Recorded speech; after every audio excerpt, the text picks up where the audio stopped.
పేలుడు వెనుక Jaish-e Mohammed women wing కీలకంగా పనిచేసినట్టుగా తెలుస్తోంది. ఇండియాలో జైషే ఉమెన్ వింగ్ను స్థాపించింది జైషే సంస్థ. లక్నోకు చెందిన మహిళా వైద్యురాలు షాహిన్ను చీఫ్గా నియమించుకున్నారు. పేలుడు పదార్థాల అక్రమ రవాణాలో షాహిన్ నిన్న అరెస్ట్ అయ్యారు. ఉమెన్ వింగ్ నియామకాల బాధ్యత షాహిన్దే అని తెలుస్తోంది. జైషే వ్యవస్థాపకుడు మసూద్ అజర్ సోదరి సాదియా నేతృత్వంలో జైషే మహిళా విభాగం ఏర్పడింది. అయితే భారత్లో షాహిన్ను దానికి చీఫ్గా నియమించుకున్నారు. సాదియా ఎవరో కాదు, ఆమె భర్త యూసుఫ్ అజర్ 1999లో కాందహార్ ఫ్లైట్ హైజాక్ ఘటనలో ప్రధాన సూత్రధారి. ఆపరేషన్ సింధూర్లో యూసుఫ్ అజర్ను మనం మట్టుబెట్టాం. దీనికి ప్రతీకారంగానే దేశంలో పేలుళ్లకు ఆయన భార్య ప్లాన్ చేస్తుంది. లక్నో డాక్టర్ షాహిన్కు దేశంలో జైషే ఉమెన్ వింగ్ను స్థాపించే బాధ్యతలు అప్పగించింది సాదియా. దీంతో ఒక్కసారిగా దేశంలో మహిళా ఉగ్రవాదుల కలకలం కూడా రేగుతోంది. మీరు స్క్రీన్పై చూస్తున్న దృశ్యాలు డాక్టర్ షాహిద్. ఈమె లక్నోలో పట్టబడింది. ఈమె అరెస్ట్ అయిన క్రమంలో ఆమె కారులో AK-47 గన్ దొరికింది. ఒక మహిళా డాక్టర్ దగ్గర AK-47 గన్ దొరకడం ఏంటి? ఒక మహిళా డాక్టర్ AK-47 ఎందుకు క్యారీ చేస్తుంది? ఎక్కడి నుంచి వచ్చింది? Very clear. పాకిస్తాన్ ప్రాయోజిత తీవ్రవాదులుగా మారిపోయారు వీళ్ళంతా కూడా.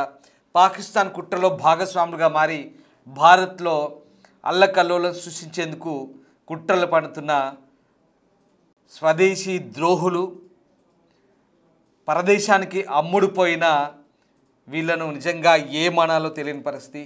ఫరీదాబాద్ ఉగ్రకుట్రలో భాగస్వామి అయిన డాక్టర్ షాహిన్ వెనుక జైషే మహమ్మద్ నెట్వర్క్ ఉంది. ఆ సంస్థ మహిళా విభాగంలో కీలక పాత్ర ఆమెది. ఆమెను అరెస్ట్ చేసిన తర్వాత కీలక విషయాలు బయటపడ్డాయి. ఇటీవల నిర్వహించిన ఆపరేషన్ సింధూర్లో జైషే చీఫ్ మసూద్ అజర్ కుటుంబం చిన్నాభిన్నమైంది. అక్కడ ఆ హెడ్ క్వార్టర్స్ ధ్వంసమైంది. జైషే మహిళా బ్రిగేడ్ల ఏర్పాటుకు అక్కడ వాళ్ళు ఆన్లైన్ కోర్సులు స్టార్ట్ చేశారు. జమాతుల్ మొమినాత్ అనే పేరుతో స్టార్ట్ చేసిన ఆ సంస్థకు మసూద్ సోదరి సాదియా అజర్ నేతృత్వం వహిస్తున్నారు. ఈ విభాగంలో డాక్టర్ షాహిన్కు కీలక బాధ్యతలు అప్పగించారు. భారత్లో మహిళా విభాగాలు స్థాపించి రిక్రూట్మెంట్ చేసేందుకే ఈమె నియమించినట్టుగా నిఘా వర్గాలు చెప్తున్నాయి.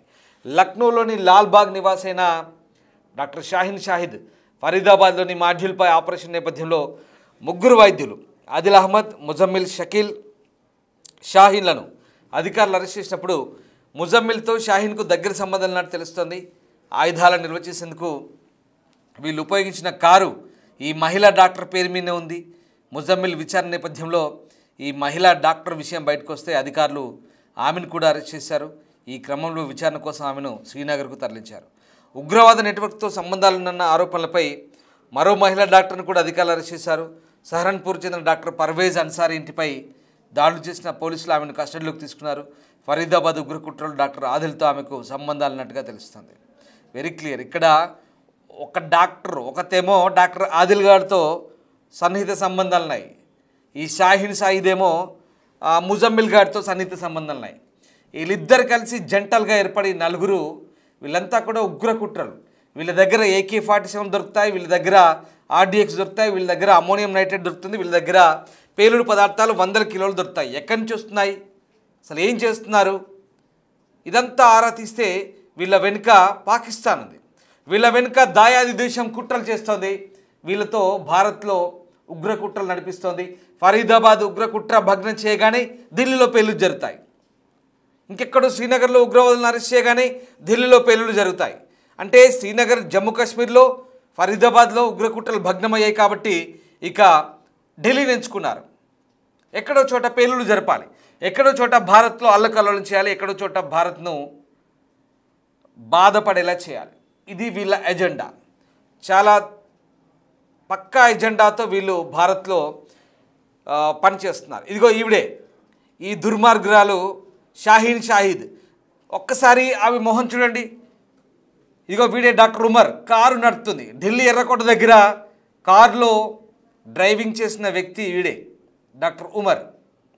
ఈమెనేమో షాహిద్. అద్దాలు పెట్టుకొని అమాయకంగా ఏమీ తెలియనట్టుగా నంగనాచిలా ఉన్న ఈ దొంగ డాక్టర్ పెద్ద దేశద్రోహి, పెద్ద క్రిమినల్. అది ఒక్కసారి దాని బుర్రలో ఎంత దేశద్రోహం ఎంత విధ్వంసం నాటుకుపోయిందో ఆ మొహం చూస్తే మీకేమైనా అనిపిస్తోందా? ఒక్కసారి కామెంట్ చేయండి. దాని మెదడులో దేశాన్ని ఎట్లా విచ్ఛిన్నం చేయాలో దాని మెదడు నిండా నింపుకుంది. అది పుట్టింది భారత్లో, పెరిగింది భారత్లో, భారతదేశ ప్రభుత్వ సొమ్ము తింటుంది, భారతీయుల సొమ్ము తిని భారతీయులకు ద్రోహం చేసింది. డాక్టర్ షాహీన్ షాహిద్ దీని పేరు. ఇది లక్నో నివాసి, లాల్బాగ్ నివాసి, ఫరీదాబాద్లో పట్టుబడ్డ ఈ డాక్టర్. వీళ్ళంతా సమాజంలో డాక్టర్లుగా చలామణి అవుతారు, యూనివర్సిటీలో ప్రొఫెసర్లుగా ఉంటారు. వీళ్ళంతా సమాజంలో పెద్ద పెద్ద పొజిషన్లో వండుకుంటూ మళ్ళీ ఇలాంటి కుట్రలకు చేస్తుంటారు. ఇక ఈ ఎర్రకోట సమీపంలో జరిగిన పేలుడుపై దర్యాప్తు కొనసాగుతున్న క్రమంలో జమ్మూ కాశ్మీర్, హర్యానా, యూపీలో పనిచేస్తున్న ఈ మాడ్యూల్ నెట్వర్క్స్ ఏవైతే ఉన్నాయో వీళ్ళంతా కూడా లక్నో నుంచి డాక్టర్ షాహీన్ షాహిద్ అనే మహిళా వైద్యురాలి వైపే వేలెత్తి చూపించారు. మొత్తం నెట్వర్క్ అంతా ఈమె నడిపిస్తున్నట్టుగా తెలుస్తుంది. జైషే మహమ్మద్ ఉగ్రవాద నెట్వర్క్లో ఈమె కీలకమంట, మహిళా వింగ్కు ఈమె చీఫ్ అంట. ఇది పరిస్థితి. భారతదేశంలో కుట్రలకు వీళ్ళంతా కూడా భారీ స్కెచ్లు వేస్తున్నారు. వీళ్ళంతా కూడా జైషే మహమ్మద్కు కొమ్ము కాస్తూ భారత్లో వీళ్ళంతా కూడా కుట్రలు చేస్తున్న పరిస్థితి కనబడుతుంది. సో వీళ్ళంతా కూడా జైషే మహమ్మద్ అలాగే అన్సర్ ఘజ్వత్ ఉల్ హిందులకు సంబంధించిన వైట్ కాలర్ టెర్రర్ మాడ్యూల్స్ నడుపుతున్నటువంటి మోస్ట్ వాంటెడ్ టెర్రరిస్టులు వీళ్ళంతా కూడా. దాదాపు 3 వైద్యులు, 8 మంది, మొత్తం 9 మంది దాకా అరెస్ట్ చేశారు ఢిల్లీ పేలుడుకు కొన్ని గంటల ముందు. సో అది ఆ అరెస్ట్ అయిన కొద్ది గంటల తర్వాత ఢిల్లీలో పేలుళ్ళు చాలా దారుణంగా ఉంది. వీళ్ళ దగ్గర వందల కిలోలు దొరుకుతాయి. ఫరీదాబాద్లోని ఫతేపూర్ టాకా గ్రామంలో ఒక ఇంటి నుంచి అమోనియం నైట్రేట్ అని భావిస్తున్న 2000 కిలోల పైగా అనుమానిత పేలుడు పదార్థాలను స్వాధీనం చేసుకున్నారు.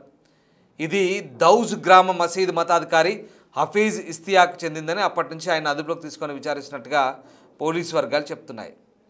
ఇక అలాగే స్విఫ్ట్ కారు లక్నోలోని లాల్బాగ్ ప్రాంతం నివాసి అల్ ఫలాహ్ యూనివర్సిటీలోని ఫ్యాకల్టీ సభ్యురాలు డాక్టర్ షాహీన్ పేరుతో రిజిస్టర్ అయింది. డాక్టర్ షాహీన్ జమ్మూ కాశ్మీర్ పోలీసులు అరెస్ట్ చేశారు. ఇక అధికారులు చెప్తున్న ప్రకారం ఈమె అల్ ఫలాహ్ యూనివర్సిటీలో జనరల్ ఫిజిషియన్గా ఈమె పాఠాలు బోధిస్తోంది. వాడు ఆ ముజమ్మిల్ అహ్మద్ ఏమో క్యాంపస్లో డాక్టర్ల క్వార్టర్లో ఉంటాడు. వీళ్ళంతా కూడా వీళ్ళ దగ్గర వాళ్ళ రూముల్లో 100 కిలోల అమోనియం నైట్రేట్, 100 కిలోల పేలుడు పదార్థాలు, వాకీటాకీలు, టైమర్ బాంబులు, 20 బ్యాటరీలు, చేతి గడియారాలు, రసాయన పదార్థాలు. ఇక ఈమె స్విఫ్ట్ కార్ నుంచి అయితే అసాల్ట్ రైఫిల్, 83 రౌండ్ల మందుగుండు సామాగ్రి, 2 మ్యాగజైన్లు, పిస్టల్, లైవ్ క్యాట్రిడ్జ్, ఖాళీ షెల్స్, పిస్టల్ మ్యాగజైన్స్, ఇవన్నీ కూడా ఎక్కడి నుంచి వస్తున్నాయి? వీళ్ళందరికీ ఈ దేశద్రోహులకి వీళ్ళంతా యూనివర్సిటీలో ప్రొఫెసర్లు, ప్రభుత్వ సొమ్ముతో గవర్నమెంట్ క్వార్టర్లలో కులుకుతూ జనాల సొమ్ము తింటూ దేశానికి ద్రోహం చేస్తున్న ఈ దుర్మార్గులు. చాలా దారుణంగా ఉంది పరిస్థితి దేశంలో. ఇలాంటి వాళ్ళందరినీ కూడా స్లీపర్ సెల్స్గా తయారు చేసుకొని మన దేశం పాలు తాగి మన దేశం రొమ్ము గుద్దినట్టుగా ఉంది పరిస్థితి. చాలా దారుణంగా ఉంది. కన్న తల్లి పాలు తాగి ఆ మాదిరి సామెతలాగా ఉంది వాళ్ళ పరిస్థితి. చాలా దారుణం. పుట్టి పెరిగిన దేశానికే ద్రోహం చేస్తూ పరాయి దేశం సొమ్ముకు ఆశపడి ఇదిగో ఈ దుండగులంతా కూడా దేశాన్ని ద్రోహం చేసే వీళ్ళందరికీ ఎలాంటి శిక్షలు పడాలో ఒక్కసారి మీరే చెప్పండి. చాలా దారుణం.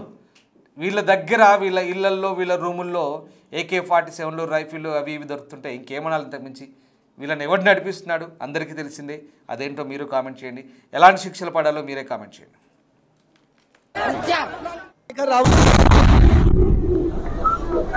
भाई नाको